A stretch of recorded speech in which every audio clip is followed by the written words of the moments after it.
இது மோசே சொன்னது ஆண்டவர் எனக்கு பேசவே வராது, நான் திட்டுவாய். ஆண்டவர் சொன்னார், வாய் படைச்சதே நான். அது மாதிரி உன் காது கேட்காதுன்னு சொன்னால் ஆண்டவர் சொல்லுவார், உன் காதை படைச்சதே நான். காலையில் தூக்கத்தில் இருந்துக்குள்ள ஃபோன் அடிக்குள்ள அந்த பக்கத்திலேருந்து அதோ சொன்ன உடனே நம்ம என்னடா ஜான் சாயங்கா பாஸ்டரா ஒரே ஒரு ஹலோ தான். எத்தனை பேர் சத்தத்தை கேட்கலாம் புரிஞ்சுக்கிறோம். சில பிள்ளைங்கள்லாம் ஞாயிற்றுக்கிழமை ஆராதனை எல்லாம் இருக்கும் பொழுது வாங்கி வந்து சைடாக ஒரு மோட்டர் பைக் போச்சுன்னா எவனா போகுது. உங்களுக்கு தெரியுமா, நம்முடைய காமல 10,000க்கு மேற்பட்ட வித்தியாசமான சத்தங்களை உணர். 10,000க்கு மேற்பட்ட, அது நல்லா இருந்ததுன்னா 10,000க்கு மேற்பட்ட பறவைகள். நமக்கு காட்டு கத்துனாலும் தெரியும், குயில் கூப்பினாலும் தெரியும், யானை பிள்ளைனாலும் தெரியும். இந்த மாதிரி எல்லாம் எடுத்து பார்த்துக்கிட்டா எவ்வளோ தெரியும். இவ்வளவோ சத்தத்தை கேட்க நம்மளுக்கு ஆளை படைச்ச கடவுள்.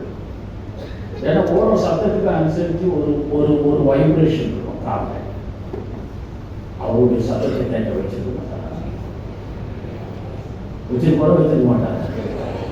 நமக்கு கேட்க விருப்பம் இல்லை. நம்ம கேட்க விருப்பம் இருந்தால் எவ்வளோ பேர் ஜெபிக்கிறாங்க ஆண்டவர்கிட்ட, ஆண்டவரே என்னுடைய ஜபத்தை கேட்கணுமே கேட்கணுமே கேட்கணுமே. அவர் சொல்லிட்டு இருப்பார், நான் சொல்றது நீ கேட்கணுமே கேட்கணுமே கேட்கணுமே. இதுல ஒரு எல்லைக்கு முன்னால நீங்க ஆண்டவர் மிக திட்டமா பேசினார் அப்படின்றத நம்ப முடியுதோ அன்னைக்குதான் நம்முடைய விசுவாசம் உறுதியாக நாம் ஜீவிக்கிற தேவனை நம்புற. மற்றவங்க விசுவாசிக்காக 2 Corinthians 4:13 பவுல் ஒன்று சொல்றார், நான் விசுவாசித்தேன் அதனால பேசல. நமக்கு சொல்ல வேண்டிய ஒரே ஒரு காரியம் தான், நான் விசுவாசித்தேன் அதனால பேசுறேன்.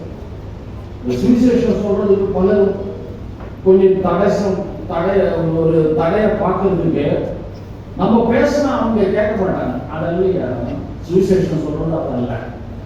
அவங்க கேட்கறானோ இல்லையோ அது வேற விஷயம்.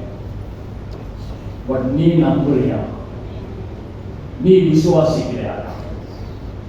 ஆண்டவராகிய இயேசு கிறிஸ்துவின் நாமம் அல்லாமல் மனிதன் ரட்சிக்கப்படுவதற்கு வானத்திற்கு வேற ஒரு நாமம் கொடுக்கப்படவில்லை. விசுவாசிக்கிறியா?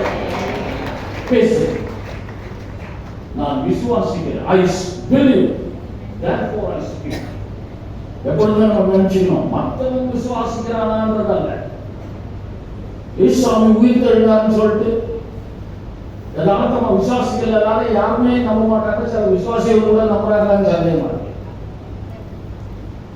அப்ப மற்றவங்க கேட்டா முதல்ல கேட்பாங்க, எவன் செத்தவன் உயிர் தெரிஞ்சிருக்கான், நீங்க மாத்திரம் இயேசு உயிர் தெரிந்தான்னு சொல்லிட்டு இருக்கீங்களேன்னு கேட்டா சில விசுவாசிகளுக்கு சந்தேகம், உயிர் தெரிந்தாலும் அப்படின்னு இருப்பாங்க.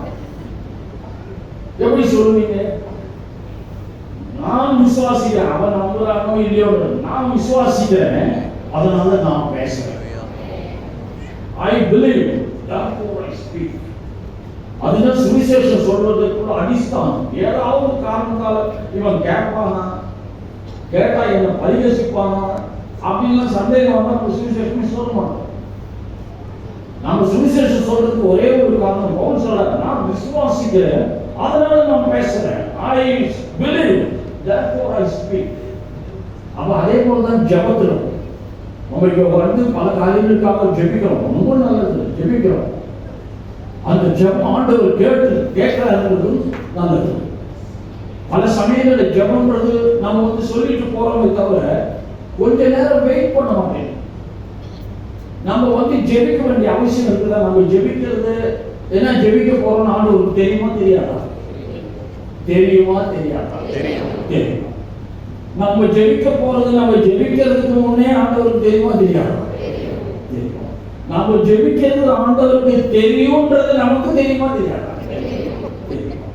பட் நமக்கு தெரியாத ஒரே ஒரு காரியம், நம்ம ஜெபிச்ச பிறகு இதை பத்தி ஆண்டவர் என்ன நினைக்கிறாரு, அவருடைய ஒப்பீனியன் என்ன, அது தெரிஞ்சுக்கிறோமா?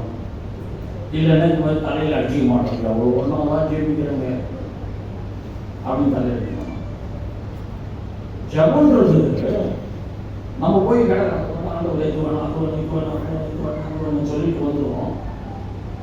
அதை பத்தி ஆண்டவர் என்ன நினைக்கிறாரு, அதை பத்தி என்ன சொல்ல விரும்புகிறார், ஒரு தடவை இல்லைன்னா 2 தடவை அதை பத்தி ஆண்டவர் என்ன நான் பேசின இந்த ஜபத்துக்கு ஆண்டவர், நான் கேட்ட இந்த ஜபத்துக்கு ஆண்டவர் விருப்பம் என்ன அப்படின்றத தெரிஞ்சுக்க நம்ம ஆசைப்படணும்.